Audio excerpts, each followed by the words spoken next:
Tapos pinasabay ko na lang ng ibong ko kasi pumunta ako maluli. Mga kalapatids, so kuha natin ngayon sa 5 lap natin ngayon ang BBC. So yun mga kalapatids, so ang kargahan ngayon sa Pulilan 5 laps nila ngayon. So sana makapag-clock din ulit ako. So hindi ko inaasahan na makaabot ako ng 5 laps ng mga kalapatids.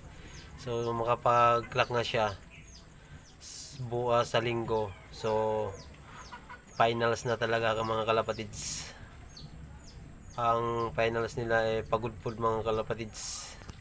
Yun, pagudpod yata, basta yun ang mga kalapatids, pang-anim na lap. So sana umuwi ka ulit sa 5 lap mga kaibon. So yun mga kalapatids, ito nga. So hindi ko inaasahan at hindi ko talaga ni-expect na makakaabot ako sa ganung kuha na 5 laps mga kalapatids. So pinagbigyan ako, nakadalawang clock ako, tapos dalawang putas naman itong mga kalapatid. So tataya tayo ng action ngayon mga kalapatid. So pag mag-clock tayo sa sa last lap, so mayroon tayo dun, may kuwan tayo, may hati tayo din mga kalapatid. So yun, sana makapag-clock ka. So bubush.